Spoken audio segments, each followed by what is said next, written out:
कोई रथ भी नहीं है, छाती में कोई कवच भी नहीं है।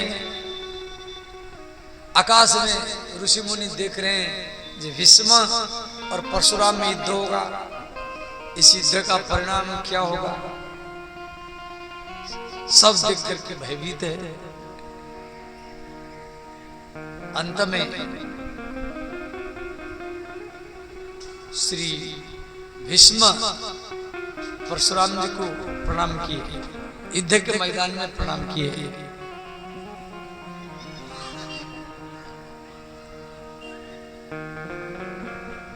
परशुराम जी आशीर्वाद दिए, फिर भीष्म दूसरी बार प्रणाम किए।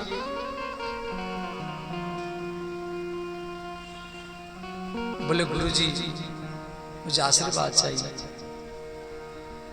फिर परशुराम जी फिर भी आशीर्वाद दिए और भीष्म इतना बार प्रणाम किए परशुराम जी को, तो परशुराम जी का हृदय पिघल गया। परशुराम जी बोले बेटा तू अपनी नम्रता से मुझे जीत गया,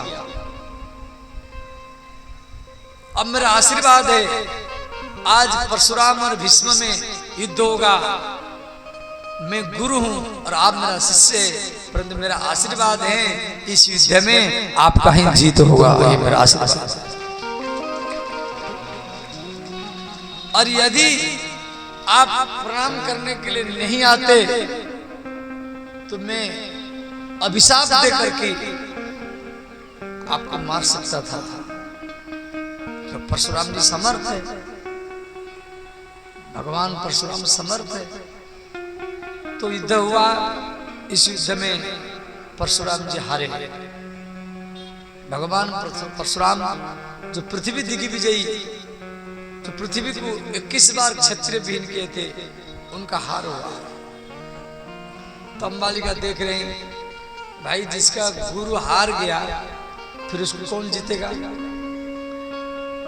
तो अंबालिका प्रतिज्ञा की अब अंतिम में मैं ही इसको मारूंगी। तो अंबालिका जाकर के फिर तपस्या करने लगी, फिर वहां पर उसका मृत्यु हुआ। फिर वहां पर राजा द्रुपद यज्ञ किया, तो यज्ञ कुंड से एक तो द्रौपदी जन्म लिया, जो कथा आगे सुनेंगे नवम स्कंद में, ऐसी कथा है द्रौपदी के जन्म की कथा देवी भागवत के नवम स्कंद में है। फिर उसी द्रौपदी के पीछे पीछे वहां से और एक श्रीखंडी जन्म लिया। यही श्रीखंडी पिछले जन्म में अंबालिका थी, जो भीष्म के मृत्यु का कारण बना। अब ध्यान देना, श्री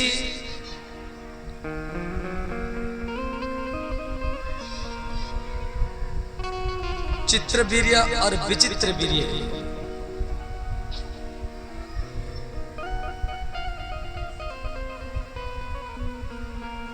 ये भीष्म के छत्र छाया में रहे।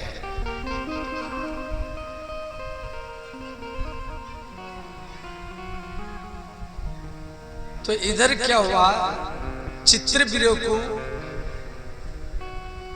भीष्म हस्तिनापुर के राजा बनाया। तो चित्रवीर्य गंधर्वों के साथ लड़ाई करने के लिए गए थे और इस युद्ध में इनका मृत्यु हुआ। फिर भीष्म क्या किए, अपनी दूसरा भाई को राजा बना दिए और उसको भी यक्षमा रोग में उसका भी मृत्यु हुआ। ध्यान देना, भीष्म अपनी पिता शांतनु के लिए अपनी शादी त्याग की है, फिर अपने दोनों भाई का शादी करा है, फिर अपनी भाई को राजा बनाए, वो भी मरा। फिर दूसरे भाई को राजा बनाए, वो भी रोगों में मरा। तो अंत में भीष्म के दोनों भाइयों का मृत्यु हुआ। तो भीष्म की मां सत्यवती इनकी निजी माँ नहीं है, दूसरी माँ, निजी माँ तो इनकी गंगा है। तो सत्यवती ने कहा विष्णु को, जो पुत्र में बहुत बड़ा गलत किया, मेरे पिता ने तेरे साथ बहुत बड़ा गलत किया, तेरा शादी करने नहीं दिया, और मेरा पुत्र हुआ वो उसका भी मृत्यु हुआ। अब तेरे दोनों भाई के पत्नी विधवा हो गई। अब मेरा निवेदन है, जा अपनी प्रतिज्ञा को छोड़ो, अपनी दोनों भाई के पत्नी को पत्नी के रूप में स्वीकार करो, और इससे ये वंश को बढ़ाओ, वरना ये वंश सदा सदा के लिए समाप्त हो जाएगा। ये हस्तिनापुर का कुरुवंश ये सदा सदा के लिए समाप्त हो जाएगा।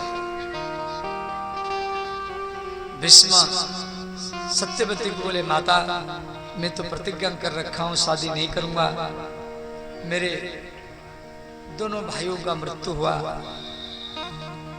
अब एक काम करो, आप किसी ऋषि महात्मा को बुला करके नियोग विधि से संतान प्राप्त करो, इससे आपको कोई पाप नहीं लगेगा। तो सत्यवती को जब विष्णु ये बात बताए तो सत्यवती व्यास जी को याद किया। ये व्यास जी सत्यवती का प्रथम पुत्र है, जिसको कुमारी अवस्था में सत्यवती जन्म दी थी यमुना नदी के किनारे में। तो श्री व्यास जी उस समय बद्रीनाथ आश्रम में, तो इनको उनकी माँ याद की, तो व्यास जी प्रकट हो गए। बोले श्री व्यास भगवान की जय। भगवान वेद व्यास अपनी माँ सत्यवती को दर्शन दिए, सत्यवती सारा बात बताई। तो व्यास जी बोले, माता यदि आपकी ऐसा इच्छा है तो एक काम करो, आप अपनी दोनों पुत्र वधू को मेरे सामने भेजो। व्यास जी कमरा में बैठे रहे, तो सत्यवती पहले अंबा को भेजी। अब व्यास जी तो साधु है, हट्टे कट्टे है, काले वर्ण के, और दाढ़ी मूछ जटा है, तो उनको देख करके अंबा अपनी आंख बंद कर लिया। व्यास जी आशीर्वाद से दिए, तो अम्बा से एक पुत्र जन्म लिया, वो अंधा हुआ, जिसका नाम है धृतराष्ट्र। सत्यवती ने कहा, पुत्र बेटा ये ऐसा बालक है, ये तो अंधा है, ये क्या देश चलाएगा। व्यास जी बोले, माता मैं क्या करूंगा, ये मुझे देख करके आंख बंद कर लिया, इसीलिए बालक अंधा हो गया। तो सत्यवती अपनी दूसरी पुत्र वधू जो विचित्र वीर की अंबिका को भेजा। अंबिका गई व्यास जी के पास। अब वो व्यास जी को देख करके इतना भयभीत हो गई, उसका शरीर जैसे